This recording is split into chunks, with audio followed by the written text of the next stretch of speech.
कि अपन एडिटोरिया का full length test कर रहे थे, तो 1 to 13 हमने कंप्लीट कर लिया है। अब टोटल कितने टेस्ट करवाए गए हैं समर्पण के, जो समर्पण 2.0 था, तो 15 टेस्ट करवाए गए हैं। तो जिन्होंने भी 1 to 13 किया होगा उनको होगा कि 1 14 और 15 भी करें, इसलिए मैंने सोचा अभी बना ही देते हैं इसको। तो चलिए देखते हैं 14 नंबर टेस्ट में जो है पहला प्रश्न क्या पूछा गया था। तो जैसा कि पूछा गया है कि अवतल दर्पण में किसी वस्तु को फोकस पर रखने पर प्रतिबिंब का आकार वस्तु की तुलना में क्या होगा। तो हमने पिछले सेट में अच्छे से पूरे ये कंडीशन जितने दिए गए हैं देख लिया था, है ना, किसी सेट में मिला था ये। तो इसका आंसर क्या हो जाएगा आपका, इसका आंसर होगा बहुत बड़ा।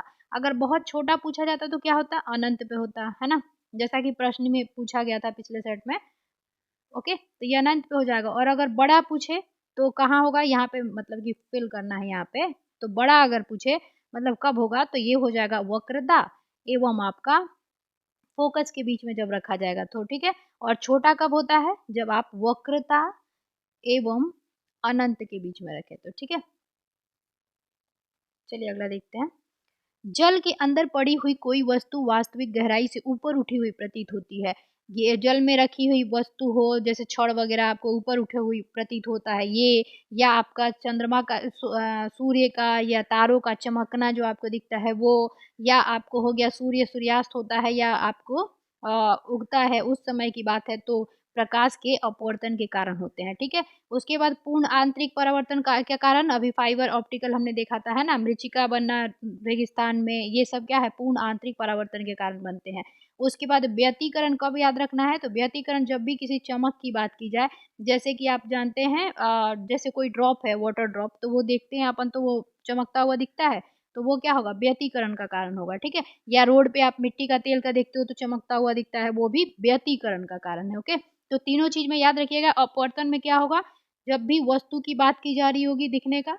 और आपका प्रकीर्णन कब की बात होती है, तो प्रकीर्णन की बात होती है जब भी रंग की बात की जा रही हो दिखने की, ठीक है। चलिए अगला देखते हैं। न्यूटन मीटर निम्नलिखित में से किसका ऐसा ही मात्रक है, तो ये किसका हो जाएगा, आपका कार्य का हो जाएगा। कार्य का एक और होता है जूल, है ना, एक तो जूल हो गया और एक आपका दिया ही है न्यूटन मीटर। पिछले सेट में हमने क्या देखा था, शक्ति का, तो शक्ति का क्या होता है, वॉट होता है, और इसके साथ साथ एक और याद रखना था आपको कि जूल बटा सेकेंड होता है, ठीक है। इसके बाद बल का क्या हो जाएगा, तो न्यूटन हो जाएगा, है ना। चलिए अगला देखते हैं। स्टीम इंजन की कार्य प्रणाली में भाप का उपयोग किस मुख्य उद्देश्य से किया जाता है, तो ये हो जाएगा आपको भाप के उच्च दाब द्वारा यांत्रिक गति उत्पन्न करना, ठीक है। चलो अगला है कि यदि 220 किलो वोल्ट वोल्टेज जो है 100 मेगावाट शक्ति प्रसारित की जाती है, तो करंट लगभग कितना होगा। तो करंट को एम्पियर में मापते हैं, इसलिए ये चीजें जो है आपको एम्पियर में दी गई हैं, ये भी ध्यान रखिएगा, पूछा जाता है करंट किस में मापा जाता है। अब इसका क्या कीजिएगा ना, P बराबर जो VI है उसका फॉर्मूला बिठाइएगा, I बराबर करंट निकालना है तो P बटा V हो जाएगा, और बिठा दीजिएगा तो अप्रोक्स जो है आपकी वैल्यू आ जाएगी 454 एम्पियर। चलिए अगला देखते हैं। अगला है आपका कि आधुनिक मोबाइल फोन में डेटा ट्रांसमिशन के लिए मुख्यतः कौन सी विद्युत चुंबकीय तरंगों का उपयोग किया जाता है, तो मुख्यतः देखें तो ये रेडियो तरंगों का जो है उपयोग किया जाता है, ध्यान रखिएगा, ठीक है। अच्छा, विद्युत चुंबकीय तरंग हमने पिछले बार देखा था, ये निर्वात में भी गति कर सकती हैं, इनको जो है आपको मीडियम की आवश्यकता नहीं होती है, जैसे ध्वनि की जो है मीडियम की आवश्यकता होती है, वायुमंडल होगा वहीं पे आपका ध्वनि जो है परिसंचरण कर पाएगा, है ना। और निर्वात में वो जो है ध्वनि गति नहीं करती है, ये भी प्रश्न पूछा जाता है तो ध्यान रखिएगा। बाकी जैसे कि दिए हैं गामा किरणें, आपका यूवी किरणें, ये सब रेडियो तरंग, ये सब क्या है, विद्युत चुंबकीय तरंग है, ये भी ध्यान रखिएगा। ओके, चलिए अगला देखते हैं। कपड़ों को सुखाने के लिए वॉशिंग मशीन में के स्पिन ड्राई मोड पानी अलग करने के लिए किस बल का प्रयोग कर किया जाता है, तो ये क्या हो जाएगा, वॉशिंग मशीन में हो जाए, या मक्खन जो निकालने वाला मशीन होता है दूध से, तो उसका दही से, तो वो वाला चीज भी किससे लगता है, अपकेंद्रीय बल लगता है। क्या कि हम मैंने सिखाया बताया भी था कि जैसे कि कोई रस्सी खींच रही होगी तो बाहर की ओर खींच रही होगी ना, तो केंद्र के बाहर की ओर लगने वाला बल अपकेंद्रीय बल होता है। और जैसे कि वॉशिंग मशीन हो गया, मक्खन बनाने वाली मशीन हो गया, ये दोनों पूछा जाता है, तो ये क्या हो जाएंगे, अपकेंद्रीय बल हो जाएंगे। अभिकेंद्रीय बल क्या होता है, किसी भी चीज के वित्तीय गमन के लिए जो जिम्मेदार होता है उसे कहते हैं हम अभिकेंद्रीय बल, है ना, ध्यान रखिएगा। जैसे कि आपका क्या हो जाएगा, इलेक्ट्रॉन के परिवहन को हमने देखा था पिछले सेट में, है ना, वित्तीय क्षेत्र में जो है इलेक्ट्रॉन क्या करता है, वित्तीय अपना रास्ते में गमन करता है कक्ष में। चलिए अगला है कि निम्नलिखित में से कौन सा तरल सामान्यतः बिजली का कुचालक होता है। तो देखिए खारा पानी हो या अम्लीय हो, ये सब जो है आपके क्या होते हैं, बिजली के सुचालक होते हैं। ओके, अब यहाँ पे देखिए डिस्टिल वाटर, ये क्या हो जाएगा, आशुद्ध जल जो है, ये प्रीवियस ईयर का क्वेश्चन भी है, ध्यान रखिएगा। तो जैसे शुद्ध जल हो गया, ये सब क्या होते हैं, कुचालक होते हैं आमतौर पे, है ना। तो ये इसका आंसर हो जाएगा ए। चलिए अगला है, निम्नलिखित में से कौन सा बल संपर्क बल है। और आपका पिछले बार क्या पूछा गया था एग्जाम में कि असंपर्क बल कौन सा है, मतलब कि कॉन्टैक्ट लेस वाला, ये कॉन्टैक्ट फोर्स पूछा गया। तो ये कौन सा हो जाएगा, घर्षण बल। जब तक आप किसी दो पृष्ठ को एक साथ नहीं करोगे तो घर्षण तो होगा नहीं, तो ये तो आंसर हो गया बी। इसके साथ साथ आपको ध्यान रखना है कि जो आपका दिया है गुरुत्वाकर्षण बल, चुंबकीय बल, विद्युत बल, ये क्या है, आपके घर्षण संपर्क रहित बल है। ठीक है, संपर्क रहित हो जाएंगे, ये भी ध्यान रखना है। चुंबकीय बल जरूर याद रखिएगा। ओके, चलिए अगला देखते हैं, प्रकाश संश्लेषण की क्रिया में प्रकाश ऊर्जा बदलती है। तो ये कई बार सेट में मिल चुका, रासायनिक ऊर्जा में बदलती है। ठीक है, इसका आंसर हो जाएगा आपको बी। निम्नलिखित में से किसे रक्त स्त्रावन रोग, ब्लीडर डिजीज भी कहते हैं। तो ये रानी वाला एक मतलब कि हिस्ट्री में कहानी भी है। तो ये क्या हो जाएगा, हीमोफोलिया। इसमें क्या होता है, हीमोफीलिया में रक्त जमता ही नहीं है। ठीक है, लगातार रक्त जो है बहते रहता है, तो इसी को कहते हैं हीमोफीलिया। चलिए अगला है, लिस्ट दिए गए हैं और लिस्ट मिलान करना है कि उनके कार्य क्या है। तो पिछले सेट में भी हमने देखा ही था, मतलब कि रिपीट हो रहा है, आपका रिवीजन हो जाएगा। तो क्लोरोप्लास्ट क्या होता है, यहाँ पे आप देखेंगे जो ऊर्जा का है आपका, इसका हो जाएगा आपको, जैसे कि ये प्रकाश संश्लेषण की संपूर्ण क्रिया स्थल होता है, क्रेब्स चक्र वगैरह सब यहीं पे होते हैं। तो ये हो जाएगा क्लोरोप्लास्ट का ए का 2 हो जाएगा। और क्लोरोफिल क्या करता है, ये प्रकाश ऊर्जा का अवशोषण करता है। एस्टोमोटा मेटा जो होता है आपका, ये गैसों के आदान प्रदान के लिए होता है। ओके, और जाइलम जल के लिए और फ्लोयम फल के लिए, फूड के लिए। तो इसका आंसर हो जाएगा आपको ए। चलिए अगला देखते हैं, निम्नलिखित में से कौन डीएनए में उपस्थित क्षार युग्म नहीं है। तो ये यूराशील हो जाएगा, जो आपका डीएनए में उपस्थित नहीं होता, बाकी होते हैं जैसे एडिनिन, साइटोसिन, थाइमिन। उपास्थि किस प्रकार के ऊतक से बनी होती है। तो ये किस प्रकार के ऊतक से बनेगी, संयोजी ऊतक, है ना। चलिए अगला देखते हैं, पौधों में वाष्पोत्सर्जन की दर किस परिस्थिति में सर्वाधिक होती है। यानी कि वाष्पोत्सर्जन जो है ज़्यादा होगा तो पत्तियां छोटी और मोटी होंगी, तो नहीं। जैसे कि रेगिस्तान में देखते हैं वो वाष्पोत्सर्जन कम हो, इसलिए ऐसी हो जाती हैं, पत्तियां छोटी और मोटी हो जाती हैं, कांटों का रूप ले लेती हैं। ओके, अब यहाँ पे उसका जस्ट अपोजिट दिया है, तो यही आंसर हो जाएगा बी। प्रकाश तीव्रता से कम हो, ये भी नहीं। वायु की गति ना हो तो और नहीं, और कम होगा, है ना। चलिए अगला है, जैसे वायु की गति ज्यादा होती है तो ओस जो है वो नहीं बन पाता, है ना। मृदु ऊतक की प्रमुख विशेषता कौन सी है। तो ये हो जाएगी आपको इसमें जीवित कोशिकाएं, पतली भित्ति। ठीक है, इसका आंसर है आपको बी। चलिए अगला देखते हैं, आप लोग ना अब स्पीड पे, क्योंकि क्वेश्चंस तो मैक्सिमम मिले हुए ही हैं, तो स्पीड पे देखना आप। किसी व्यक्ति का रुधिर वर्ग ए है तो किस वर्ग के रुधिर ग्रहण नहीं कर सकता। तो ध्यान रखिए, जब कोई भी जो है ये क्या है, सर्वदाता होता है, तो ये किसी को भी दे सकता है, तो मैटर ही नहीं करेगा कौन सा रखता है, तो ये तो होगा ही, यानी कि इसका तो ले सकता है। इसके बाद इसका खुद का ए है, तो ये तो ए लेगा ही, यानी कि बी को जो है नहीं लेगा। तो यही आंसर हो जाएगा, आपको सी आंसर हो जाएगा। चलिए अच्छा, ओ में जो है एंटीजन उपस्थित, देखिए ए और बी, ए बी क्या है, सर्वग्राही है ना। क्यों, क्योंकि इसमें एंटीबॉडी जो है उपस्थित नहीं होता है। ठीक है, एंटीबॉडी इसमें उपस्थित होता है। ठीक है, चलिए अगला है, मस्तिष्क को ढकने वाली सबसे बाहरी झिल्ली कौन सी है। तो ये ड्यूरामेटर हो जाएगा। तो इसको कैसे याद रख सकते हैं, मस्तिष्क को ढक के मोटर गाड़ी चढ़ाते हैं, तो आपको पूरा ड्यूरेशन, गाड़ी चलाने के ड्यूरेशन में मोटर गाड़ी के आपको मस्तिष्क को ढक के हेलमेट पहनना होता है। चलिए अगला है, निम्नलिखित में से कौन अंतःस्रावी ग्रंथियों से संबंधित सही है। तो ये हो जाएगा, ये नालिका युक्त ग्रंथियां होती हैं क्या। तो नालिका युक्त तो आपका वाही स्त्रावी ग्रंथियां होती हैं, तो ये नहीं होगा। यह हार्मोन का स्त्राव करती हैं, जैसे अग्नाशय, आपको पता ही है, अंतःस्रावी भी है और वही स्त्रावी भी है। ठीक है, इंसुलिन का स्त्राव करता है, तो ये हो जाएगा इसका बी। ओके, लार ग्रंथि और श्लेष ग्रंथियां ये सब क्या है, आपकी बहिर्स्त्रावी हैं। ठीक है, चलिए अगला देखते हैं, जठर रस में उपस्थित हाइड्रोक्लोरिक अम्ल का कार्य क्या होता है। तो ये क्या होता है, आपका पाचन एंजाइम पेप्सिनोजेन को सक्रिय करना। ओके, इसका आंसर आ जाएगा आपको ए। चलिए अगला है कि निम्नलिखित में से कौन थर्मोप्लास्टिक से संबंधित सही है। तो सही है बताना है, जैसे कि इसे पुनः गर्म करके मुलायम नहीं बनाया जा सकता है, ठीक है। इसका आंसर हो जाएगा सी। चलिए अगला है कि आयोडीन और पोटेशियम क्लोराइड के निम्नलिखित मिश्रण को आयोडीन पृथक किया जा सकता है। तो आयोडीन पृथक करने के लिए हम क्या अपनाएंगे, ऊर्ध्वापातन, है ना, जो डायरेक्ट क्या करेगा, ठोस से गैस में परिवर्तित हो जाता है। चलिए अगला देखते हैं। अगला है आपका कि किसी तत्व के परमाणु में 2 प्रोटॉन है, 2 न्यूट्रॉन है और 2 इलेक्ट्रॉन है, तो उस तत्व का द्रव्यमान क्या होगा, तो मैंने कई बार बता ही दिया है इसको, डीपीएन याद रखना है। तो द्रव्यमान बराबर प्रोटॉन की संख्या प्लस आपका न्यूट्रॉन की संख्या, तो ये हो जाएगा 4। चलिए अगला देखते हैं। कोई परमाणु अपना अष्टक किस प्रकार पूर्ण कर सकता है, तो जैसे देखिए किसी अन्य परमाणु से इलेक्ट्रॉन ग्रहण करके पूर्ण कर सकता है, या किसी अगर ज्यादा है तो वो इलेक्ट्रॉन का त्याग करके कर सकता है, या किसी अन्य परमाणु के साथ इलेक्ट्रॉनों की साझेदारी कर लेगा। तो ये उपयुक्त सभी विधियों से करेगा, ठीक है। क्या, तो कोई परमाणु अपना अष्टक पूर्ण करता है। चलिए अगला है कि आवोगाद्रो का नियम किस पर आधारित है, तो समान ताप दाब ये वाला, तो ये हो जाएगा आपको डाल्टन का परमाणु सिद्धांत और गे लुशैक का नियम के मतलब आधारित है उस पर, ठीक है। चलिए अगला है कि निम्नलिखित विशेषताओं में कौन सी रासायनिक परिवर्तन की विशेषता नहीं है। तो रासायनिक परिवर्तन का हमने पिछले सेट में देखा ही था, है ना, कि ये क्या होता है आपका इरिवर्सिबल होता है, यानी कि एक बार बना लिया आपने तो फिर से वो उसी स्थिति में नहीं आ सकता। तो ये तो है, नए पदार्थ इसमें बनता है, जैसे दूध से दही बनना, तो दही बन गया, दही से दूध आप नहीं बना सकते, है ना, तो वो रासायनिक परिवर्तन हो जाता है। इसके साथ साथ दिया है इसमें कि ऊर्जा में कोई निवल परिवर्तन नहीं होना, जबकि निवल परिवर्तन होता है ऊर्जा में, है ना, तो ऊर्जा का अवशोषण होता है उसमें। तो ये हो जाएगा आपको भौतिक परिवर्तन का मतलब कि एग्जाम्पल, तो यही आंसर हो जाएगा सी। चलिए अगला देखते हैं। ब्लूटूथ जो होता है आपका, ब्लूटूथ तकनीक किस पर आधारित होता है, तो ये रेडियो तरंगों पर आधारित हो जाएगा, है ना। इसका आंसर हो जाएगा आपको ए।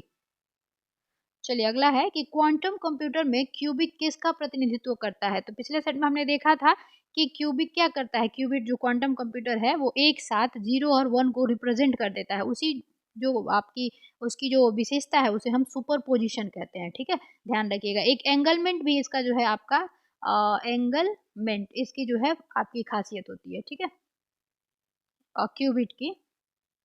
चलिए अगला देखते हैं। अब भारत के क्यूबिट कंप्यूटर का क्या नाम है, इंडस, है ना, क्यूबिट 25 मतलब कि 25 क्यूबिट का है वो, और नाम है इंडस, ठीक है। अगला है कि हिग्स बोसोन कण की खोज किस प्रयोगशाला में हुई थी, तो ये कहाँ पे हुआ था, सर्न में हुआ था, European Organization for Nuclear Research में हुआ था, ठीक है, हिग्स बोसोन, गॉड पार्टिकल्स इसे कहते हैं। चलिए अगला है आईएनएच अरिघात किस प्रकार का पोत होता है, तो ये बैलिस्टिक मिसाइल सबमरीन है, ओके, इसका आंसर है आपको ए।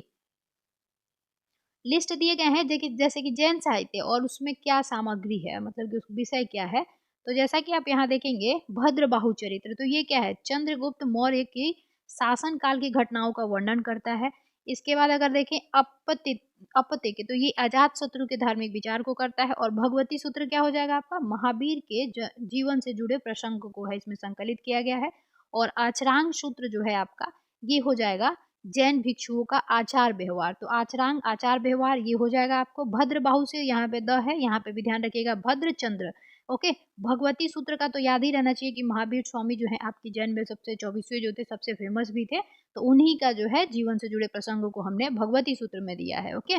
और ये जैन आपके ग्रंथ है, ये भी ध्यान रखिएगा, ओके। चलिए इसका आंसर क्या हो जाएगा, इसका आंसर हो जाएगा बी।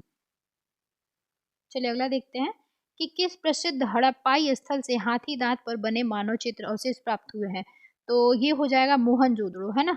लोथल क्या था, पत्तन था उनका, ठीक है। चलिए अगला देखते हैं। कथन और कारण दिए गए हैं, उनमें बताना है, जैसे कि दिया है आपका कि भागवत संप्रदाय वैष्णव संप्रदाय का उल्लेख सर्वप्रथम 6ठी शताब्दी ईसा पूर्व के आसपास होता है, तो ये आपका सही है, उपनिषदों में मिलता है।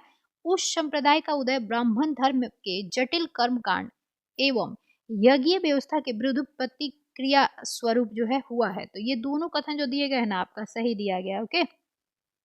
चलिए अगला देखते हैं। ईसा पूर्व दूसरी शताब्दी से दूसरी सदी ईस्वी तक काल का सबसे प्रभावी पक्ष ये था कि व्यापार और वाणिज्य की प्रगति हुई थी, तो ये आपका क्या है, सही है, ओके। इसके बाद है आपका कि ईसा पूर्व दूसरी सदी के से दूसरी सदी ईस्वी तक के समाज में वर्ण संकट की स्थिति उत्पन्न हो गई थी, तो ये भी आपका सही है, तो दोनों सही है, ओके। चलिए अगला देखते हैं। चोल काल में किसी विद्यालय के रख रखाव की भूमि को किस नाम से जाना जाता था? तो ये जाना जाता था साल भोग, है ना। और ब्राह्मणों को उपहार दिया जाने वाला जमीन को ब्रह्मदेव कहते थे। देवदान जो है मंदिर वगैरह को जो है दिया जाता था वो हो जाता था। और बेलन गार्दू जो है गैर ब्राह्मण किसान जो स्वामी भूमि होती थी उसको कहते थे। ठीक है, तो इसका आंसर है आपका डी। चलिए अगला है, गुप्त शासकों की राजकीय भाषा क्या थी? तो पिछले सेट में हमने गुप्त भाषा वो प्रतीक चिन्ह देखा था गरुड़, और इसमें भाषा है। तो जैसे कि आपको याद आ जाएगा, कालिदास क्या थे? गुप्त दस के एक प्रमुख जो है राइटर रहे हैं कालिदास। तो इनसे याद आ जाएगा, ये संस्कृत ज्यादा लिखते थे, है ना। तो संस्कृत हो जाएगा गुप्त शासकों का। वैसे भी इसमें त है, इससे भी त निकाल लीजिएगा। ठीक है, चलिए अगला देखते हैं। दिल्ली सल्तनत के अंतर्गत सराय अदल नामक बाजार में खाद्यान्नों की बिक्री होती थी। तो खाद्यान्न की बिक्री जो है ना आज भी मंडी में होता है, और मंडी में उस समय भी होता था। ठीक है, दिल्ली सल्तनत में भी ये जो सराय अदल था ना, इसमें महंगे कपड़े वगैरह जो है बेचे जाते थे, है ना। वस्त्र, महंगे वस्तुएं ये सब बेची जाती थी। तो ये गलत हो जाएगा। अलाउद्दीन खिलजी के शासन में बरीद नामक अधिकारी गुप्तचर का काम करता था। तो ये सही है आपका। ठीक है, अलाउद्दीन खिलजी के समय बरीद नामक जो था क्या था? गुप्तचर था। तो इसका आंसर क्या हो जाएगा? पूछा है कौन सा सही है, तो पहला गलत था। तो इसका आंसर हो जाएगा आपको केवल दो। चलिए अगला देखते हैं। ब्राह्मणों पर जजिया कर जो लग करने वाला पहला सुल्तान मुसलमान शासक जो है कौन था? तो ब्राह्मणों पर जजिया कर लागू करने वाला पहला, ये हो जाएगा आपको फिरोज शाह तुगलक। इसको भी चाहे तो आप याद रख सकते हैं ऐसे कि ये ऐसा मुसलमान था कि बोला कि नहीं, ब्राह्मणों से भी हम जजिया लेंगे, किसी को फ्री में नहीं देंगे। तो फ्री यानी कि फिरोज शाह तुगलक। चलिए अगला है कि निम्नलिखित में से किस भक्तिकालीन संत की रचनाओं को अभंग नाम से जाना जाता है? तो ये तुक्काराम। ठीक है, दिल्ली स्थित किला ये कोहना मस्जिद का निर्माण किस मध्यकालीन शासक द्वारा करवाया गया था? तो ये कौन सा हो जाएगा? शेर शाह सूरी, किला ये कोहना। अगला है आपका कि मराठा क्षत्रप दिए गए हैं और उनके क्षेत्र दिए गए हैं। तो सबसे पहले तो यहाँ पे इंदौर है, तो होलकर हो जाएंगे, है ना। आपके सिंधिया कहाँ थे? तो ग्वालियर में, जिन्होंने बहुत धोखा भी दिया और अंग्रेजों का साथ भी दिया, है ना।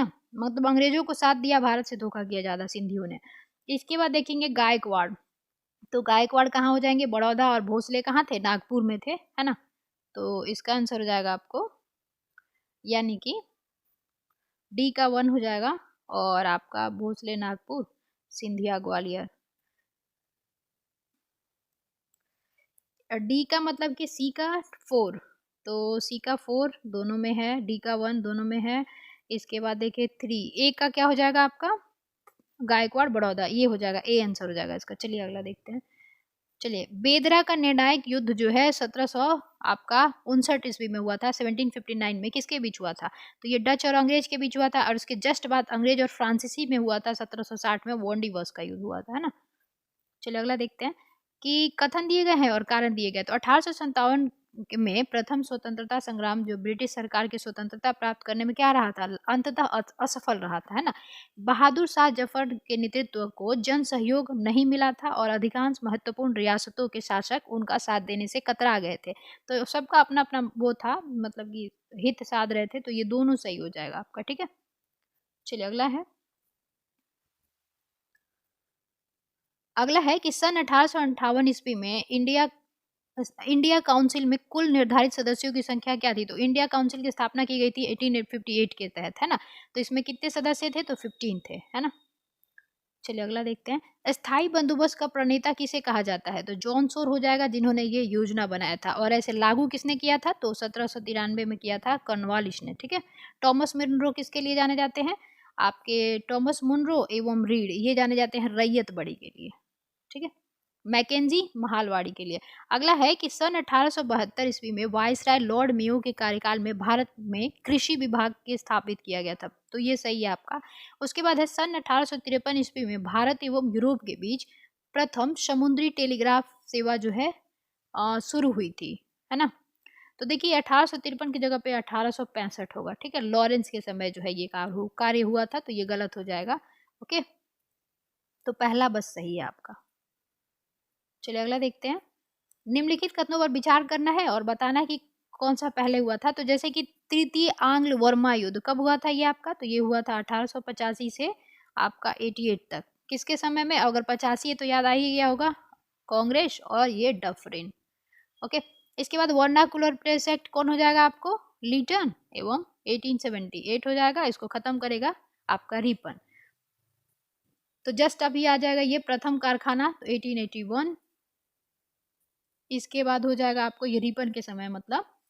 और भारतीय पुरातत्व सर्वेक्षण की स्थापना, तो देखिए भारतीय पुरातत्व सर्वेक्षण की स्थापना का बात करेगा तो 1861 हो जाएगा, कनिंघम के समय, वो अलेक्जेंडर कनिंघम है ना, कनिंघम के द्वारा ये हो जाएगा। ओके, और अगर सिर्फ ऐसे पूछे ना कि आपका ये पुरातात्विक सर्वेक्षण जो है विभाग की स्थापना कब हुई थी, तो वो कर्जन के समय हुआ था। ठीक है, ध्यान रखिएगा वो कब हुआ था, 1904 में। तो इस वाले चीज को ना आप लोग क्लियर कर लीजिएगा एक बार अच्छे से। ठीक है, और ये कनिंघम हो जाएगा, तो इस क्वेश्चन का आंसर भी फिलहाल हो जाएगा डी।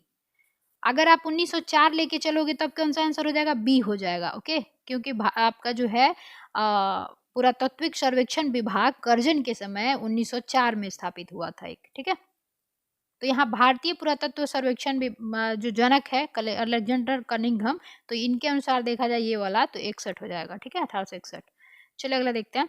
भारत को तलवार के बल पर जीता गया है और तलवार के बल पर ही उसकी रक्षा की जाएगी, ये वक्तव्य जो है किसके द्वारा दी गई थी, तो ये दिया गया था लॉर्ड एल्गिन द्वितीय के द्वारा। चलिए अगला है लिस्ट 1 है, लिस्ट 2 है, इसकी मिलान करनी है। तो जैसे कि दिया है आपका विश्वविद्यालय आयोग, तो ये कौन हो जाएगा, सर टॉमस रैले हो जाएगा, और रेलवे का हो जाएगा रॉबर्टसन।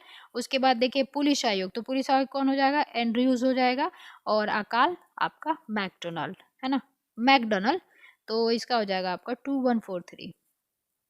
चलिए अगला है कि इल्बर्ट बिल जो आया था आपका 1882 में आपका रिपन के समय, तो यूरोप के लोगों के मामलों की सुनवाई इसमें क्या सही है, तो जैसे कि देखेंगे यूरोप के लोगों के मामलों की सुनवाई करने के लिए भारतीय न्यायाधीशों पर लगाई गई अयोग्यता को हटाना। ठीक है, तो यही आंसर हो जाएगा आपका ए। चलिए अगला है कि 16 अगस्त 1765 ईस्वी को संधि कौन सी हुई थी, तो इलाहाबाद की संधि हुई थी है ना, दो संधियां हुई थी इलाहाबाद की अगस्त में, तो ये हो जाएगा इसका आंसर। वैसे ही आपका देख सकते हैं बी हो जाएगा। 53 लाख जो है रुपए देने के बदले बंगाल, बिहार और उड़ीसा की दीवानी स्थायी रूप से प्राप्त कर लिया उन लोगों ने। और पेंशन कितने रुपए देने की बात की गई थी, 26 लाख रुपए देने की बात की गई थी, ये भी ध्यान रखिएगा। ठीक है, और ये बक्सर के युद्ध के बाद हुआ था, जब 22 अक्टूबर 1764 में आपका युद्ध हुआ था, उसके बाद ये जो है आपका क्या हुआ था, 1765 में इलाहाबाद की संधि हुई थी। चलिए अगला देखते हैं। शाह आलम द्वितीय हो जाएगा, दीवानी देगा। चलिए अगला है कि सविनय अवज्ञा जांच समिति का अध्यक्ष किसे बनाया गया था, तो ये पिछले साइड में था ही, हकीम अजमल खां। चलिए अगला है कि लिस्ट 1 है, युद्ध है, और उसका जो है आपको बताना है कि कब हुआ था, तो ये भी पिछले सेट में था। इसका क्या हो जाएगा, प्रथम आंग्ल मराठा युद्ध 1775 से 82 के बीच। प्रथम आंग्ल वर्मा युद्ध कब से हो जाएगा, 1824 से लेके आपका 1832 तक जाएगा शायद। इसके बाद है द्वितीय आंग्ल मैसूर युद्ध, तो ये कब होगा, 1780 से लेके 84 के बीच होगा। इसके बाद अगर देखें प्रथम आंग्ल अफगान युद्ध, तो ये हो जाएगा 1838 से लेके आपका 43-44 तक है ना। चलिए इसका आंसर क्या हो जाएगा, इसका आंसर हो जाएगा सी। अगला प्रश्न है आपका कि निम्नलिखित कथनों पर विचार करें, तो एनी बेसेंट थियोसॉफिकल सोसाइटी की संस्थापिका नहीं थी, ये उसकी सदस्य जरूर रही हैं लेकिन संस्थापिका पर्सन नहीं थी। ये संस्थापिका कौन हो जाएंगे, अल्काट हो जाएंगे है ना, अल्काट और आपके कर्नल अल्काट एवं एक और हैं वो हो जाएंगे, अभी दिमाग नहीं आ रहा। एक एनी बेसेंट ने भारतीय राष्ट्रीय कांग्रेस के अधिवेशन की 2 बार अध्यक्षता की थी, तो इन्होंने एक बार किया था, कब, 1925 आपका 1925 नहीं, 1925 में तो वो सरोजनी नायडू थी। 1917 हो जाएंगी ये कोलकाता में। ओके, पहली महिला हो जाएंगी एनी बेसेंट, और भारतीय पहली महिला आपकी 1925 वो कौन हो जाएंगी, कानपुर आपकी सरोजनी नायडू। ठीक है, तो ये भी गलत दिया है, ये भी गलत दिया है। इसके बाद है भारत में एनी बेसेंट होम रूल आंदोलन, अच्छा ये जो है ना ब्लाटवास्की नाम करके है उनका, ब्लाटवास्की। ठीक है, और कर्नल अल्काट हो जाएंगे थियोसॉफिकल सोसाइटी के संस्थापक। ओके, अच्छा एनी बेसेंट ने क्या आंदोलन चलाया था, तो होम रूल तिलक और एनी बेसेंट है, तिलक ने पुणे में और एनी बेसेंट ने आपका मद्रास में, और ये आयरलैंड से आई थी, ये भी ध्यान रखिएगा। इनका हमने पीछे से सेट में क्या देखा था, कॉमन बिल एवं आपका न्यू इंडिया इनके द्वारा जो है स्टार्ट की गई थी, ये भी देखा था, तो ये आपका दिया ही है। ठीक है, तो ये दोनों जो है आपके सही हो जाएंगे, यानी कि आपका 3 और सही पूछा ना, तो 3 और 4 हो जाएगा। चलिए अगला देखते हैं। भारत का वायसराय पर दिल्ली, तो ये भी हमने पिछले सेट में देखा था, दिल्ली में उसके राजकीय प्रवेश के अवसर पर बम फेंका गया था 1911 से लेके आपका 1912 के बीच में जब ये आया था, जब हमारा बिहार जो है अलग हुआ था, ठीक है, बंगाल से। The new spirit in India नामक पुस्तक किस विदेशी पत्रकार द्वारा जो है लाया गया था, तो ये H.W. नेविन्सन है ना। अगला है कि निम्नलिखित घटनाओं पर विचार करें, तो सती प्रथा को गैर कानूनी कब घोषित किया गया था, विलियम बेंटिंग 1829 हो जाएगा। राजा राम मोहन राय ब्रह्म समाज की स्थापना कब करेंगे, 1828 में करेंगे, और पहली उनके द्वारा स्थापित की गई आत्मीय सभा 1815 हो जाएगा। राजा राम मोहन राय जो है 1830 में जाएंगे, जब जो है आपका कौन रहेगा, अकबर द्वितीय रहेगा, वो बोलेगा इंग्लैंड में जाएंगे तो इनको जो है राजा की उपाधि भी देगा, जिसका अकबर का द्वितीय का कार्यकाल क्या था, 1806 से 37 था, 1806 से 37, तो ये 1830 की बात है। किसके समक्ष ये गए थे, तो विलियम चतुर्थ के समय, ठीक है, ध्यान रखिएगा। तो ये हो जाएगा 1830। तो इस क्वेश्चन का आंसर क्या हो जाना चाहिए आपको, 3214। अगला है कि 31 दिसंबर 1929 को अर्धरात्रि में भारतीय राष्ट्रीय ध्वज को किनके द्वारा फहराया गया था, तो ये जवाहरलाल नेहरू ने फहराया था, और इन्होंने ही जो है 1929 का अधिवेशन जो हुआ था लाहौर में, उसका जो है अध्यक्षता भी किया था 1929 में, ठीक है। चलिए, जो पूर्ण स्वराज की हमने मांग करी थी। अगला है कि प्रथम गोलमेज सम्मेलन से संबंधित क्या है, तो 1930 की बात है ये, तो ये सही है आपका। देखिए 3 हुए थे, तो 1930, 31 और एक आपका 32 हो जाएगा शायद, है ना। तो ये आपका ध्यान रखिएगा, जो आपके 1930 में आयोजित की गई थी, तो ये पहला आपका सही है। इसका आयोजन लंदन में किया गया था, तो तीनों लंदन में ही हुए थे, सही है आपका। इस अधिवेशन का उद्देश्य साइमन आयोग की जो रिपोर्ट थी उस पर थोड़ा सा चर्चा करना था, तो ये भी सही है। इस अधिवेशन में कांग्रेस ने निधि मंडल ने भाग लिया था क्या, तो नहीं। 1931 जो दूसरा वाला जो हुआ था, महात्मा गांधी गए थे, तो उन्होंने भाग लिया था, ठीक है। तो ये आंसर आपका गलत दिया गया था, ये हो जाएगा। और तीनों में किसने भाग लिया था, तो B.R. अम्बेडकर ने लिया था, ध्यान रखिएगा, ये भी पूछा जाता है। चलिए अगला देखते हैं कि सन 1942 के भारत छोड़ो आंदोलन के प्रारंभ के समय ब्रिटिश वायसराय कौन था, तो ये नील नीतिगो हो जाएगा, 1936 से आपका 44 तक के, है ना। चलिए अगला है कि भारतीय इतिहास के संदर्भ में निम्नलिखित युग्मों पर विचार करें, तो ऐतिहासिक व्यक्तित्व तो दिया गया है, और किस रूप में ये जाने जाते हैं, तो जो आपके श्री कर पंडित हैं, शैव विद्वान है, और शांति रक्षित बौद्ध विज्ञान है, और सिद्धसेन दिवाकर जो है आपके जैन विद्वान है, ठीक है। तो ये तीनों सही दिए गए हैं, इसका हो जाएगा आपको तीनों जोड़े सही है। चलिए अगला देखते हैं। अगला प्रश्न है, राजनीति रत्नाकर के लेखक कौन हो जाएंगे, तो ये हो जाएंगे आपके चंदेश्वर। अगला है आपका कि बिहार के प्रमुख समाचार पत्र बिहारी के संपादक कौन है, तो ये हो जाएंगे बाबू माहेश्वर प्रसाद। अगला है कि मैथिली कवि विद्यापति जो हैं किस वंश के थे, तो ये ओइनवार वंश के थे, ठीक है, ध्यान रखिएगा। मैथिली कवि हैं विद्यापति, जो आपके इसके ये किस वंश से थे, तो ओइनवार वंश। अगला है कि असहयोग आंदोलन के दौरान किसानों की अगुवाई किसके द्वारा की गई थी, तो ये कई बार पूछा जा चुका है, ये हो जाएंगे स्वामी विद्यानंद। चलिए अगला है कि बिहार के किस व्यक्ति ने लाहौर षड्यंत्र की मुखबरी कर दी थी, तो ये फणीश्वर नाथ घोष जो है, इन्होंने जो है मुखबरी कर दिया था, ध्यान रखिएगा, ठीक है। चलिए अगला है कि लिस्ट 1 है, लिस्ट 2 है, इसके मिलान करनी है। तो प्रांतीय जो बिहार प्रांतीय सम्मेलन का जो पहला सत्र हुआ था, ये कब हुआ था, तो ये हुआ था आपको पटना 1912 बांकीपुर, है ना। और आपके RL मधोलकर अध्यक्ष हो जाएंगे। और कांग्रेस का जो 53वां सत्र था वो कब हुआ था, तो ये कहाँ पे हुआ था, रामगढ़ में हुआ था। इसके बाद बिहार प्रांतीय सम्मेलन का दूसरा सत्र तो 1909 आपका भागलपुर हो जाएगा, है ना। 1908 में पहला हुआ था, अप्रैल 1908 में। और कांग्रेस का जो 37वां था, देखिए ये वाला 27वां था, है ना।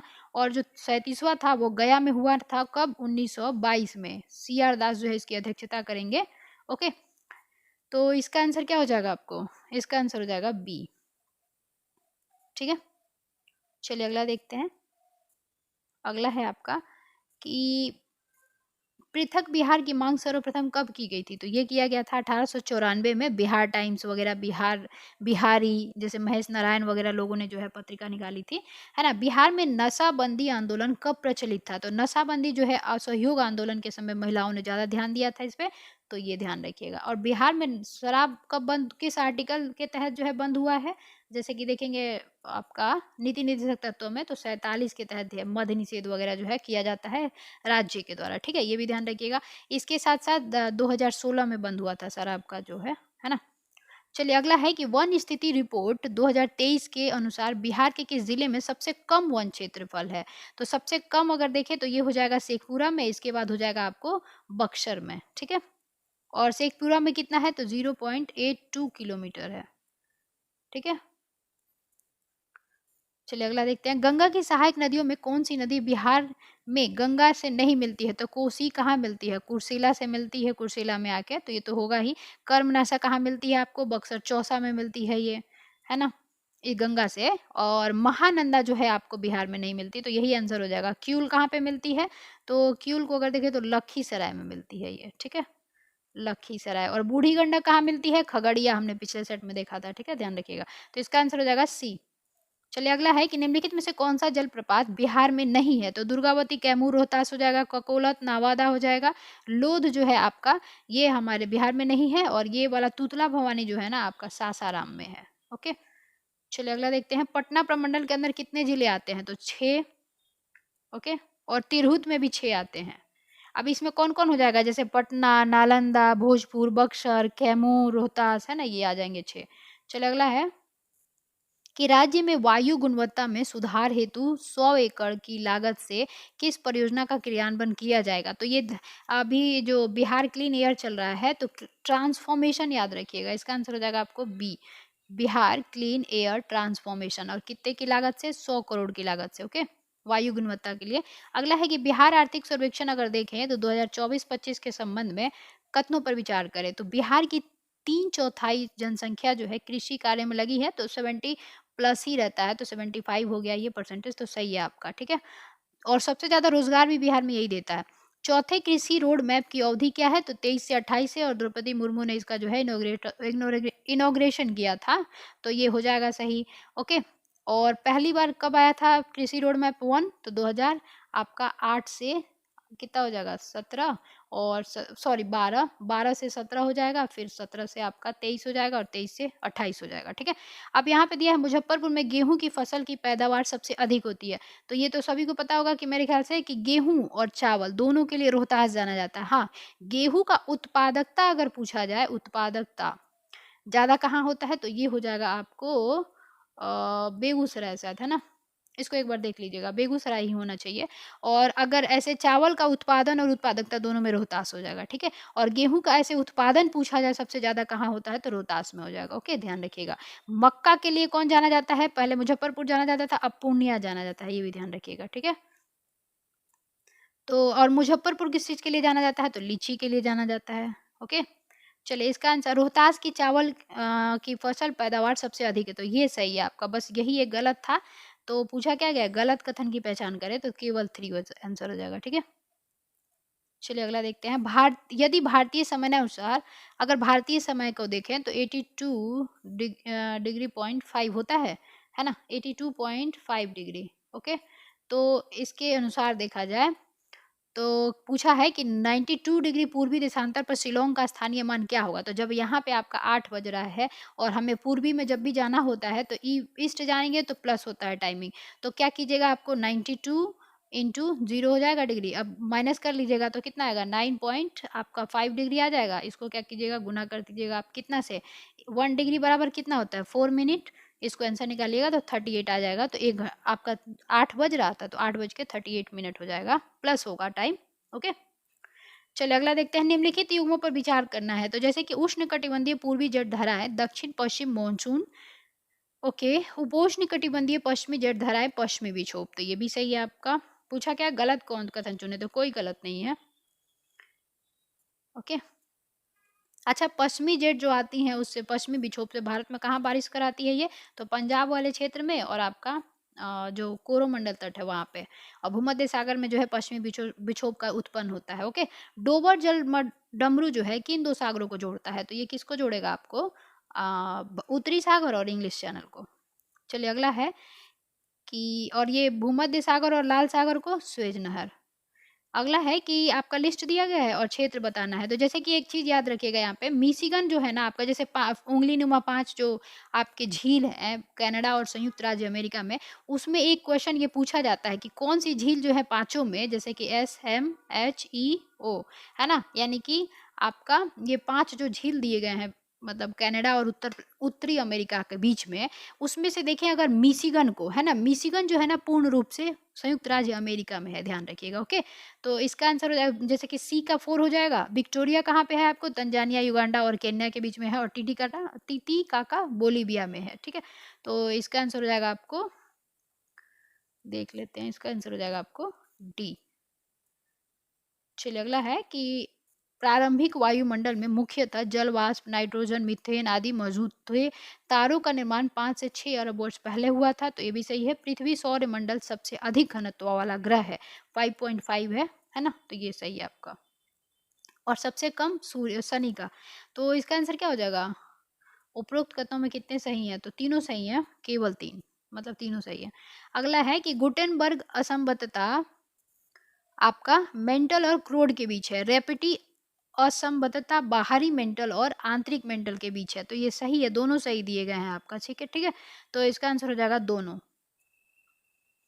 चलिए अगला है, लवणता जो है सही क्रम बताया, तो सबसे जो है पूछा जाता है कि क्षारीय झील जो है आपका कौन सा है, तो हमेशा आता है तो वो तुर्की वॉन झील है ना, सबसे ज्यादा। ये कितना है, तो 330%, सॉरी, ये हो जाएगा 330% हो जाएगा। इसके बाद अगर देखें दूसरा रहता है ऑप्शन में, तुर्की वॉन नहीं रहता है, तो हम किसके साथ जाते हैं, मृत सागर के साथ जाते हैं। तो इसका कितना है 238%, और आपका 220 यानी कि 220% जो है ग्रेट सॉल्ट लेक का है। तो इसका क्या हो जाएगा, सबसे पहले 3 होगा, 312 सी आंसर हो जाएगा। ठीक है, याद रखिएगा पूछा जाता है कि सबसे ज्यादा लवणता जो है किस झील में पाई जाती है, तो तुर्की वॉन में।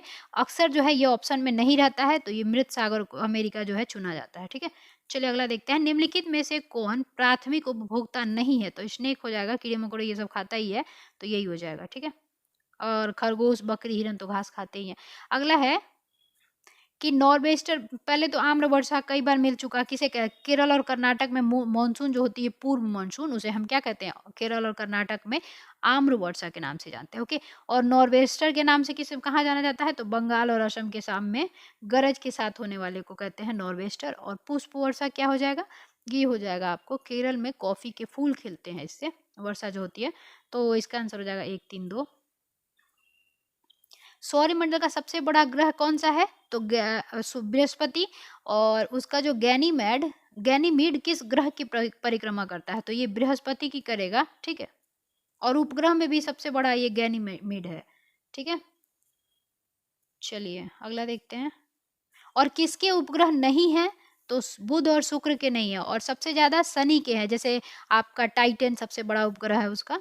अगला है कि आपका अशोधित जन्म दर सीबीआर को प्रगति जनसंख्या पर जीवित जन्मों की संख्या के रूप में व्यक्त किया जाता है, तो कितना, 1000 पे, है ना। अच्छा, एक क्वेश्चन छूट गया यहाँ पे, पृथ्वी की का सूर्य के चारों ओर परिक्रमण का कारण होता है, तो जो पृथ्वी का परिक्रमण होता है जब सूर्य के चारों ओर करता है, तो वो ऋतु परिवर्तन का कारण होता है। ठीक है, तो ये हो जाएगा इसका बी। और कोरियोलिस बल घूर्णन के कारण, है ना, या आपका मौसम का बदलना जो होता है घूर्णन के कारण होता है। ठीक है, चलिए अगला है कि, और ये तो देख लिया ना हमने। आगे है कि आपको विकास, मानव विकास जो है कि इसके स्तंभ क्या क्या हो सकते हैं, तो स्थिरता होनी चाहिए किसी भी चीज में, समानता, सशक्तिकरण, उत्पादन, ये चले जाएंगे अपन सबके साथ। चलिए अगला है, निम्नलिखित में से कौन से मुख्य एंट्रोपोर्ट बंदरगाह है, तो जहां से आयात निर्यात होता है उसे कहते हैं, तो उपयुक्त में से एक से अधिक हो जाएगा, ये सभी हो जाएंगे, है ना। चलिए अगला है, गोविंद बल्लभ पंत सागर जो है जलाशय कहाँ स्थित है, तो ये आपका हो जाएगा उत्तर प्रदेश। ठीक है, चलिए अगला देखते हैं, भारतीय संविधान सभा द्वारा राष्ट्रीय ध्वज को कब अपनाया गया था, तो 22 जुलाई 1947 को अपनाया गया था। ठीक है, और इस दिन संविधान को अपनाया गया था। संविधान दिवस कब मनाया जाता है, 26 नवंबर को, ये भी ध्यान रखिएगा। ओके, और 24 जनवरी 1950 को हमने क्या किया था, संविधान को वो जो है लागू किया था। ठीक है, लागू करने का ये दिन है।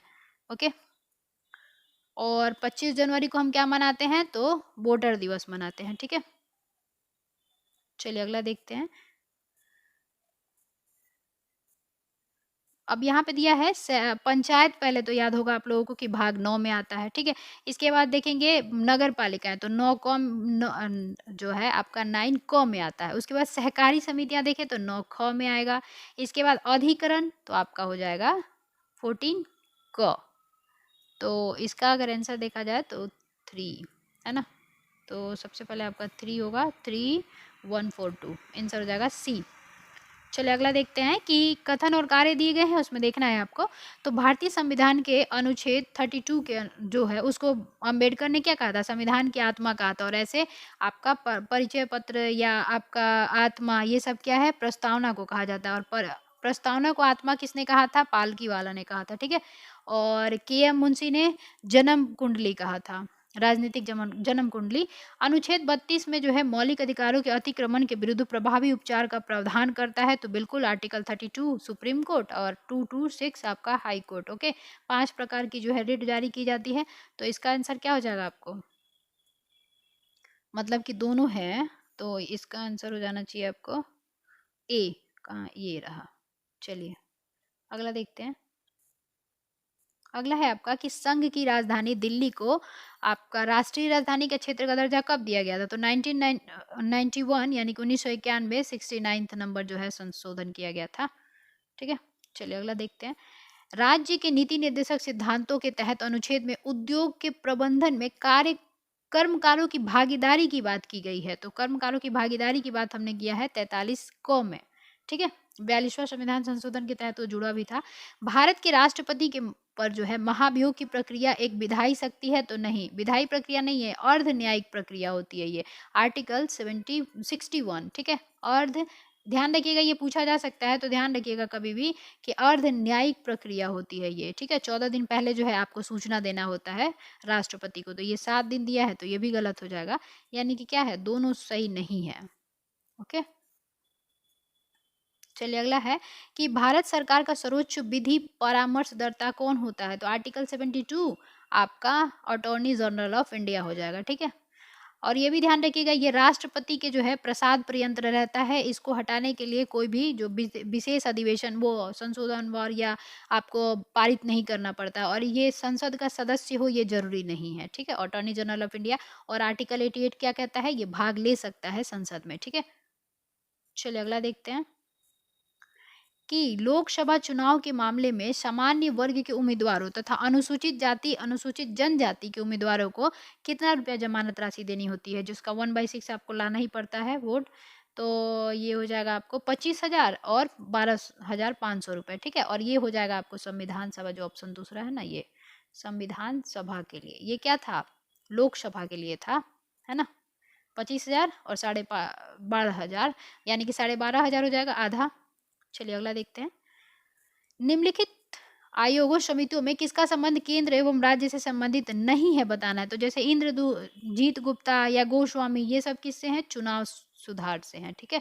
तो इसका आंसर हो जाएगा आपको सी। पूंछी आयोग, सरकारी आयोग, राजरमन्ना समिति, ये सब क्या है, केंद्र और राज्य के संबंध में, मतलब उनके संबंध सुधार के लिए थे। अगला है कि निम्नलिखित में से किस संशोधन अधिनियम के द्वारा अनुसूचित जाति एवं अनुसूचित जनजाति के संयुक्त राष्ट्रीय आयोग को 2 अलग अलग संवैधानिक निकायों में बांट दिया गया था। तो जैसा कि देखेंगे 89वें संविधान संशोधन द्वारा जो है ये 2000 शायद 3 में आया था, है ना। और 4 में आपका पहली जो है आयोग बना दी गई थी। चलिए अगला है आपका 100 नंबर। निम्नलिखित में से कौन से भारत के भूमि सुधार के प्रमुख उद्देश्यों में शामिल थे। तो जैसा कि देखिए कृषि उत्पादकता को बढ़ाना, गरीबी को दूर करना बिल्कुल, और आर्थिक न्याय को सुनिश्चित करना, पुराने भूमि की संबंधी बनाए रखना। तो ये तो फिर क्यों करेंगे हम, है ना, भूमि सुधार। तो ये वाला 4 जो है नहीं होगा, 1 2 3 हो जाएगा आंसर। ओके, चलिए अगला देखते हैं। अगला है आपका कि निम्नलिखित में से कौन निर्धनता के लिए उत्तरदायी नहीं है। तो अगर बढ़ता निवेश होगा, तो आपके पास पैसा है तभी तो आप निवेश बढ़ा रहे हो, तो ये गरीबी के लिए उत्तरदायी होगा क्या, नहीं होगा। बेरोजगारी बिल्कुल, जनसंख्या की उच्च वृद्धि दर, अपर्याप्त समृद्धि होता ही है। उसके बाद है आपका राष्ट्रीय ग्रामीण स्वास्थ्य मिशन जो है कब लाया गया था। तो ये लाया गया था आपको 2005 में। और राष्ट्रीय सामाजिक सहायता कार्यक्रम कब लाया गया था, तो 1995 में। और स्वर्ण जयंती जो है आपका ग्राम स्वराज 1999 में। और संपूर्ण ग्रामीण रोजगार योजना 2001 में लाया गया था, ठीक है। तो इस क्वेश्चन का आंसर हो जाएगा आपको बी। चलिए अगला है कि भारतीय रिजर्व बैंक द्वारा CRR में वृद्धि अच्छा, सीआरआर में वृद्धि का मतलब ये होगा कि जैसे 4% रहता है, ठीक है? तो ये हमने कमर्शियल बैंक ने क्या किया, आरबीआई को 4% दे दिया। अगर हमने बढ़ा दिया, मान लो यहाँ पे 6% कर दिया, तो 6% करेंगे तो अब बैंक क्या करेगी, ज़्यादा पैसे देगी आरबीआई को रखने के लिए। तो ज़्यादा पैसे अब दे देगी तो इसके पास कम पैसा बचेगा ना, तो ये क्या करेगा, इसके तरलता में कमी तो आएगी ही ना, तो ये क्या करेगा, सरकार के ऋण में कमी आती है इससे। सॉरी ये नहीं होगा, सरकार के ऋण में तो आएगी वो, अर्थव्यवस्था में जो है मौद्रिक तरलता में कमी आ जाएगी, है ना, ये हो जाएगा आपको बी। ओके, चलिए अगला है कि मूक क्रांति का संबंध किससे है, तो ये मोटे अनाज के उत्पादन से संबंधित है ना। चलिए अगला देखते हैं, राष्ट्रीय आय में सम्मिलित नहीं किए जाने वाले मद कौन कौन से होते हैं इसमें, तो जैसे कि देखेंगे विदेशों से प्राप्त उपहार होता है, इसके बाद किसी लॉटरी में जीता गया इनाम या धनराशि, तो ये भी नहीं होता है, मतलब कि सम्मिलित किए जाने वाले नहीं किए जाने वाले पूछ रहा है, तो ये भी हो जाएगा, ये भी हो जाएगा। किसी फर्म द्वारा रखे गए स्टॉक की कीमतों में वृद्धि, तो देखिए इसका भी है कि किया जाता है, इसका नहीं किया जाता है, यानी कि ब्रोकर्स का कमीशन जो है नहीं किया जाता है, इसका आंसर है सी। ओके, चलिए अगला देख लेते हैं कि इस प्रकार की सब्सिडी, अब डेफिनेशन बताया गया है कि किस प्रकार की सब्सिडी व्यापार में विकृति उत्पन्न नहीं करती या न्यूनतम व्यापार विसंगति उत्पन्न नहीं करती। इस प्रकार की सब्सिडी में जो है सभी सरकारें छूटे जैसे पर्यावरण संरक्षण का कार्यक्रम, कृषि पुनर्संरचना आदि शामिल होते हैं। तो ये जो है ना आपका डेफिनेशन दिया गया है ग्रीन बॉक्स सब्सिडी का। ओके, चलिए अगला देखते हैं, आपका लिस्ट 1 है, लिस्ट 2 है, आपके सस्टेनेबल डेवलपमेंट गोल दिए गए हैं। सस्टेनेबल डेवलपमेंट गोल्ड में हम गोल गोल गोल मतलब कि GOAL, अब ध्यान रखिएगा भारत का इसमें क्या रैंक है, तो 99 नंबर है अभी जो देखे इसकी सूचकांक इंडेक्स में, ठीक है।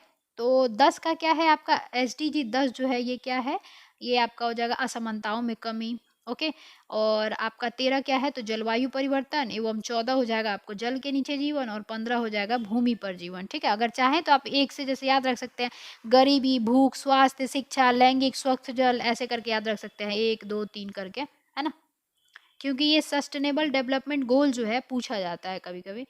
ठीक है, और कब तक हमने इसको पूरा करने का लक्ष्य रखा है, ये भी हमने सेट में देखा था, तो 2030 तक। ओके, और इसका आंसर क्या हो जाएगा, डी।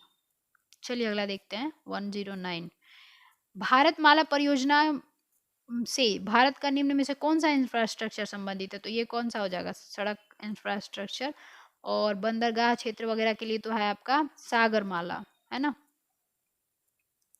चलिए अगला देखते हैं, किस समिति ने प्रतिस्पर्धा अधिनियम 2022 को अधिनियम करने का सुझाव दिया था, तो प्रीवियस ईयर SVS राघवन समिति। अगला है आपका, यहाँ से कुछ क्वेश्चंस मैथ्स के शुरू होंगे, फिर करंट अफेयर शुरू होगा, तो मैथ्स के सिर्फ आंसर देखते चलते हैं। इसका आंसर हो जाएगा आपको बी। इसमें अगर देखें तो आप अमेजन से है ज़्यादा, इसको जो है निकाल लीजिएगा, फायदा होगा उसको। चलिए अगला देखते हैं, यहाँ पे दिया गया है कि मतलब कि रीजनिंग है, इसका कीजिएगा तो साक्षी आ जाएगी। ओके, अगला कीजिएगा आपको तो 135 आ जाएगा। अच्छा, ये सीरीज है तो देख लेते हैं, क्या पता पैटर्न फॉलो हो। तो ध्यान रखिएगा, 2 इंटू 1 प्लस 1 कीजिएगा तो कितना आ जाएगा, 3 आ जाएगा। 3 इंटू 2 प्लस 3 कीजिएगा तो कितना आ जाएगा, 9 आ जाएगा। 2 3 9, अब 9 के बाद 32 लाना है ना, तो 32 का हो जाएगा आपको 9 इंटू 3 प्लस 5, है ना, तो ये कितना आ जाएगा 32। और अगला जो कीजिएगा आपका 32 ले आइए यहाँ पे, फिर इसको कीजिए कितना, 3 हो गया तो 4 से, और प्लस आपका यहाँ पे क्या चल रहा है, ये चल रहा है ऑड नंबर्स 1 3 5, और आपका अगला क्या ऑड नंबर होगा 7, तो ये आ जाएगा आपको 135। ठीक है, चलिए अगला देखते हैं, ये कीजिएगा आप तो आपको आ जाएगा 8 डेज मतलब कि 8 दिन, और ये कीजिएगा आप तो आ जाएगा आपका, इसका साला होगा वो। चलिए अगला देखेंगे कि 1 मिनट में घड़ी की जो सुई है कितने डिग्री घूमती है, 6 डिग्री घूमती है। 1 मिनट में घड़ी कि घंटे की सुई 1 डिग्री घूमती है, तो 1 घंटे में जो है आपका घंटे का सुई जो है 30 डिग्री घूमता है, तो अब मिनट का निकाल लीजिएगा, लगभग हाफ डिग्री आएगा, है ना, तो इसका दोनों कथन असत्य है। चलिए अगला है, यहाँ पे देखिए जैसे दिया था ना ये, तो इसका हो जाएगा आपको क्या करना है, ये सामने सामने जो है जैसे कि 3 इंटू 2 हो जाएगा, प्लस बचा कौन कौन 5 और 6, तो 5 प्लस 6। ओके, तो इसका आंसर कीजिएगा तो 17 आएगा। वैसे ही सेम प्रोसेस कीजिएगा 8 इंटू 2 ये वाले, और प्लस 7 + 4 तो आ जाएगा आपको 27। तो सेम प्रोसेस में आप कीजिएगा तो आपको आ जाएगा, जैसे कि 6 × 3 कीजिएगा और +8 + 9 तो ये आ जाएगा आपको 35।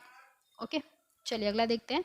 अब यहाँ पे तो सॉल्व करना है, तो ये पूरा सॉल्व करके देख लीजिएगा। RHS बराबर LHS लाना होगा। अगला है कि 2 रेल गाड़ियाँ हैं, तो इसका आ जाएगा आपको 7:2, है ना। चलिए अगला देखते हैं। अब यहाँ से देखिए क्वेश्चंस जो हैं आपके करंट अफेयर के शुरू होते हैं। तो नारी अदालत कार्यक्रम के बारे में बताना है, कौन से कथन सही है। तो जैसा कि देखिए, इसे असम और जम्मू कश्मीर की 50-50 ग्राम जो है 50-50 ग्राम पंचायतों में पायलट प्रोजेक्ट के रूप में शुरू किया गया है, तो सही है आपका। यह मिशन शक्ति की संबल उप योजना को का हिस्सा है, तो ये भी सही है। यह महिला एवं बाल विकास मंत्रालय द्वारा चलाया जा रहा है, तो ये भी सही है। यह एक सामुदायिक आधारित वैकल्पिक विवाद समाधान मंच है, तो ये भी सही है। नारी अदालत कार्यक्रम, तो अदालत में वही होगा, ठीक है। और नारी का है तो महिला एवं बाल विकास के द्वारा चलाया जा रहा है, ठीक है। इसके बाद ये जम्मू कश्मीर और असम में जो है पहली बार पायलट प्रोजेक्ट के रूप में आपको लाया गया है, ठीक है। तो इसका आंसर है डी। चलिए अगला देखते हैं। अगला है आपका कि भारत के स्टार्टअप इकोसिस्टम के संदर्भ में विचार करें। तो जैसे कि दिया है आपका कि 31 दिसंबर 2024 तक DPIIT द्वारा स्टार्टअप मान्यता के लिए 1.57 लाख प्रमाण पत्र जो है जारी किए गए हैं, तो सही है। भारत दुनिया का दूसरा सबसे बड़ा स्टार्टअप इकोसिस्टम बन चुका है क्या, तो दूसरा नहीं है, ये थर्ड है, ठीक है, तीसरा है। भारत में 51% से अधिक स्टार्टअप टियर 1, टियर 2, टियर 3 शहरों से जो है उभर रहे हैं, तो ये भी सही है आपका, ठीक है। पूछा क्या है, सही कथन चुने, तो सही 1 और 3 हो जाएगा, ये गलत था। चलो अगला है कि भ्रष्टाचार बोध सूचकांक में भारत का स्थान क्या है, तो ये 96 हो जाएगा, ओके। और 105 ग्लोबल हंगर इंडेक्स। चलिए अगला है कि और हैप्पीनेस हैप्पीनेस इंडेक्स में तो 118 है ना, 118। और जेंडर गैप में 131, ओके। और 99 SDG देख ही लिया हमने, ओके। और भी कोई वो है, अभी बहुत सारे हैं इंडेक्स वैसे तो। चलिए, प्रभावी राजस्व घाटे से पूंजी निर्माण से जुड़े ट्रांसफर घटाकर निकाला जाता है, तो सही है। 2025-26 में प्रभावी राजस्व घाटा का अनुमान जो है 0.3% है, तो ये भी सही है आपका, दोनों सही दिया गया है। ध्यान रखिएगा, प्रभावी राजस्व घाटा GDP का हमने अनुमानित किया है आपका 0.3%, ठीक है, दोनों सही दिए गए हैं। चलिए अगला देखते हैं। अगला है आपका कि एकलव्य ऑनलाइन डिजिटल प्लेटफॉर्म किसके तत्वाधान में विकसित किया गया है, तो ये किया गया है आपका हेडक्वार्टर्स आर्मी ट्रेनिंग कमांडर के द्वारा। अच्छा, थल सेना के अध्यक्ष कौन, सेनाध्यक्ष कौन है, तो उपेंद्र द्विवेदी हो जाएंगे, ठीक है। चलिए अगला देखते हैं। अच्छा, भारत का आतंकवाद में क्या वो था इंडेक्स में, तो ध्यान रखिएगा 14 है, क्योंकि ये थोड़ा सा इंपॉर्टेंट है आतंकवाद वाला, ठीक है। तो 14 है भारत का आतंकवाद में, ठीक है। और सबसे ज्यादा कौन था, तो बुर्किना फासो जो है और साहिल क्षेत्र, ओके। और दूसरे नंबर पे पाक है और तीसरे नंबर पे आप देखिए तो सीरिया है, ध्यान रखिएगा, ओके। चलिए यहाँ पे है खान क्वेस्ट 2025 का आयोजन किस देश ने किया, तो ये किस देश में, मंगोलिया। चलिए अगला है कि निम्नलिखित कथनों पर विचार करें और सत्य कथन का चयन करें। तो one nation one time project के लिए उपभोक्ता मामले मंत्रालय, राष्ट्रीय भौतिक प्रयोगशाला NPL और इसरो के साथ मिलकर काम करेंगे, तो ये आपका सही है। इस प्रोजेक्ट के तहत भारत में 5 लीगल मेट्रोलॉजी लैबोरेटरीज स्थापित की जाएंगी, तो ये दोनों सही दिए गए हैं, ठीक है। चलिए अगला देखते हैं। पहला ग्रीन हाइड्रोजन हब कहाँ विकसित किया जाएगा, तो ये किया जाएगा आपको विशाखापट्टनम। अच्छा, विशाखापत्तनम जो है ना, ये भी ध्यान रखिएगा कि ये स्थल रुद्ध आपका पत्तन है, ठीक है। चलिए अगला है कि राष्ट्रमंडल के अध्यक्षों और पीठासीन अधिकारियों के 28वें सम्मेलन COP26 सम्मेलन का मुख्य विषय कौन सा था इसमें, तो ये देखिए आर्टिफिशियल इंटेलिजेंस, AI और सोशल मीडिया का उचित उपयोग, ओके। अच्छा, अधिकारी का जो आपका बैठक हुआ था वो कहाँ पे हुआ था, पिछले सेट में हमने देखा था शायद, है ना। प्रधानमंत्री नरेंद्र मोदी ने बिम्स्टेक शिखर सम्मेलन में कितने सूत्री कार्य योजना को प्रसारित किया था, तो ये जस्ट मैंने पिछले सेट में बता दिया था आप लोगों को, 21, है ना। और बिम्स्टेक थाईलैंड, ये भी बताया था मैंने। चलिए अगला है, चीन ने ब्रह्मपुत्र नदी पर दुनिया के सबसे बड़े बांध को कब मंजूरी दी है, तो इसको देखें दिसंबर 2024 हो जाएगा, ओके। फरवरी 2025 में घोषित 4 नए रामसर स्थल का कौन सा झारखंड में स्थित है? तो उधवा झील, ओके, और राजस्थान का खीचन एवं मुनार करके है ना। चलिए अगला है कि द्रोणाचार्य पुरस्कार 2024 से संबंधित किन किन को सम्मानित किया गया? तो ये सुभाष राणा पैरा शूटिंग हो जाएंगे, दीपाली देश पांडे शूटिंग हो जाएंगी, ओके। चलिए अगला है कि नेपाल के किस ग्लेशियर को 12 मई 2025 को मृत घोषित किया गया? तो नेपाल का हो जाएगा याला ग्लेशियर। अगला है ब्लू ओरिजिन की महिला अंतरिक्ष उड़ान में किस रॉकेट का उपयोग किया गया? तो ये न्यू शेपर्ड किया गया था, ठीक है। 11 मिनट जो है 6 महिलाएं गई थी इसमें, 6 फीमेल गई थी आपका। और कब हुआ था ये? तो 14 अप्रैल आपका 2025 को। चलिए अगला देखते हैं। अरोमा मिशन किस प्रकार की क्रांति से जुड़ा है? तो खुशबूदार जो पौधे होंगे उसके लिए, तो पर्पल रिवॉल्यूशन। चलिए अगला है आपका कि वक्फ जो अधिनियम है 2025 के अनुसार कौन से जो है सही है? तो जैसा कि विवादित या बिना रजिस्टर्ड संपत्ति वक्फ में नहीं दी जा सकती है, बिल्कुल। दानदाता कम से कम 5 वर्षों की प्रैक्टिस संग मुसलमान और संपत्ति का मालिक होना चाहिए, तभी दिया जा सकता है उसको वक्फ जो वक्फ जो है घोषित किया जा सकता है, ठीक है। चलिए अगला है कि नए केंद्र शासित प्रदेश यूटी आपराधिक कानूनों का सबसे पहले पूर्ण रूप से लागू करने वाला कौन सा है? तो ये चंडीगढ़ हो जाएगा। और पिछले सेट में चंडीगढ़ काहे के लिए मिला था कि रोड जो आपका रोड पर जो एक्सीडेंट होगा उसके डायरेक्ट जो है ले जाने का जो है सुरक्षा फ्री में है ना, इलाज, उसके लिए मिला था चंडीगढ़ पिछले बार। अगला है कि देश का पहला सहकारिता विश्वविद्यालय गुजरात के आनंद में स्थापित किया जाएगा। इनका नाम त्रिभुवन सहकारी विश्वविद्यालय रखा गया है, जो अमूल आंदोलन के अग्रदूत त्रिभुवन दास केशी भाई पटेल के नाम पर है। तो ये भी सही है आपका, है ना। तो ध्यान रखिएगा, ये हो जाएगा, दोनों सही है। अगला है आपका कि कौन सा देश अंतरराष्ट्रीय आपराधिक न्यायालय से हटने की घोषणा करने वाला यूरोपीय देश पहला बन गया है? तो ये बन गया है हंगरी। चलिए अगला देखते हैं। अगला है आपका कि राष्ट्रीय वन्य जीव बोर्ड से संबंधित निम्नलिखित कथनों में कौन सा सही है? तो जैसा कि आप देखेंगे NBWL 7वीं बैठक जो है गिर राष्ट्रीय उद्यान गुजरात में आयोजित हुई थी, जिसकी अध्यक्षता किसने की? प्रधानमंत्री ने की। तो सही है। वन्य जीव आवासों पर विकासात्मक कार्यों के लिए NBWL की पूर्व स्वीकृति आवश्यक होती है। तो दोनों सही है। चलिए अगला है, कथन दिए गए हैं और कारण दिए गए हैं। तो 2027 का जो अपना वो होने वाला है जनगणना, जातिगत गणना भी होगा, जनगणना भी उसमें होगा। तो 2 चरण में किए जाएंगे। एक तो अक्टूबर 2026 में किया जाएगा शुरुआत, है ना, ऑर्डर भी दे दिया गया है। तो ये आपका पहला कथन जो है सही है कि भारत की अगली जनगणना 2027 में होगी, जिसे 2 चरणों यानी कि मकान सूचीकरण और जनसंख्या गणना में विभाजित किया जाएगा। तो ये सही है आपका। इसमें जाति आधारित जनगणना को एक अलग तीसरे में दिया जाएगा क्या? तो नहीं, 2 ही चरण में किया जाएगा। तो ए सही है, आर गलत है।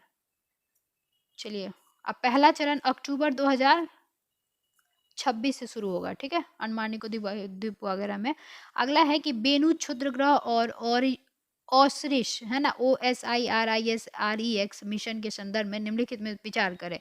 तो जैसा कि दिया है कि बेनू लगभग हर 6 साल में पृथ्वी के करीब आता है और पृथ्वी से इसकी निकटतम दूरी लगभग आपका 1,86,000 है। तो किलोमीटर में देखें तो 2,99,000। तो ये सही है आपका। और इस ओसिरिस REX मिशन जिसने बेनू से नमूना प्राप्त करके पृथ्वी पर लाना था, 24 सितंबर 2023 को सफलतापूर्वक वापस लौटा। बेनू की उपस्थिति मंगल, बृहस्पति, मुख्य क्षुद्र ग्रह पट्टी में हुई। तो सही है। कौन से सही है? तो सभी सही दिए गए थे इसमें, ठीक है। इसका आंसर है डी। ये याद रख सकते हैं कि बेनू की उत्पत्ति मंगल, बृहस्पति, मुख्य क्षुद्र ग्रह पट्टी में हुई है, ठीक है। चलिए अगला देखते हैं। बिहार स्टार्टअप नीति जो 2022 के बारे में सत्य कथन का चयन करें। तो बिहार स्टार्टअप नीति जो है आपका अवधि क्या है? तो 2022 से 27 है, ये ध्यान रखिएगा, ठीक है। सही है। बिहार स्टार्टअप नीति का उद्देश्य क्या है? तो युवाओं में उद्यमिता को बढ़ावा देना शामिल है। तो ये भी सही है। इस नीति में 10 लाख तक का ब्याज मुक्त ऋण जो है कब तक के लिए? 10 वर्ष की अवधि के लिए दिया जाएगा। तो ये भी सही है। तो ये स्टार्टअप नीति ध्यान रखिएगा, है ना। अमाउंट क्या है? 10 लाख 10 साल। चलिए अगला देखते हैं। मुख्यमंत्री नीतीश कुमार ने महिलाओं के लिए पिंक बस सेवा जो है पटना, पूर्णिया, मुजफ्फरपुर, भागलपुर और कहाँ शुरू किया है? दरभंगा में। अगला है कि मुख्यमंत्री नीतीश कुमार ने मेजर ध्यानचंद खेल परिसर का उद्घाटन कहाँ किया है? तो गया जी में। ऑपरेशन सिंदूर के पहले पूरे भारत के 244 जिलों में नागरिक सुरक्षा मॉक ड्रिल का आयोजन किया गया था। इसके तहत बिहार के 6 जिलों पटना, पूर्णिया, कितने जिले? 6। पटना, पूर्णिया, किशनगंज, अररिया, बेगूसराय और कौन सा था? तो कटिहार था। ठीक है, चलिए अगला है आपका कि मुख्यमंत्री नीतीश कुमार ने वैभव सूर्यवंशी को कितने पुरस्कार राशि देने की घोषणा की है? तो ये 10 लाख। इन्होंने 35 गेंदों पे जो है अपना जो है राजस्थान में थे ना, ये अपना रिकॉर्ड बनाया इन्होंने। ठीक है, चलिए अगला है कि अगस्त 2025 तक बिहार का चौथा ऑपरेशनल एयरपोर्ट कहाँ बनकर तैयार हो जाएगा? तो ये पूर्णिया में। ठीक है, अगला है कि विरासत वृक्ष अभियान के बारे में निम्नलिखित कदमों पर विचार करें। तो 32 वृक्ष को अब तक बिहार के विरासत घोषित किया जा चुका है। तो विरासत वृक्ष में 32 नहीं 14 है ना, तो ये गलत हो जाएगा। इसमें जैसे कि देखेंगे पीपल, पाकड़, बरगद, नीम, कंचन, कनक चंपा, इमली, शीशम, महुआ, ये सब जो है शामिल किए जाएंगे। बिहार जैव विविधता बोर्ड ने इस अभियान के तहत पेड़ों को सूचीबद्ध किया है, तो ये भी सही है। तो सिर्फ 2 और 3 सही थे, इसमें पहला गलत दिया हुआ था, है ना। तो इसका आंसर क्या हो जाएगा आपको? 2 और 3 सही है, सही पूछा है ना, तो इसका हो जाएगा आंसर आपका बी। ठीक है, चलिए तो अच्छा, ये जो दिए थे आपके सूर्यवंशी पूछा जा सकता है, तो ध्यान रखिएगा ये कहाँ से हैं? तो समस्तीपुर के हैं, बहुत कम उम्र के हैं ये, ध्यान रखिएगा, इसलिए इनका जो है पूछने के चांसेस है। ओके, चलिए यहाँ पे जो 150 क्वेश्चंस थे, मॉडल नंबर आपका कितना था? 14। इसका खत्म होता है, तो अगले सेट में, अगले वीडियो में मिलते हैं 15 सेट के साथ। तो चलिए मिलते हैं अगले वीडियो में, तब तक के लिए जय हिंद।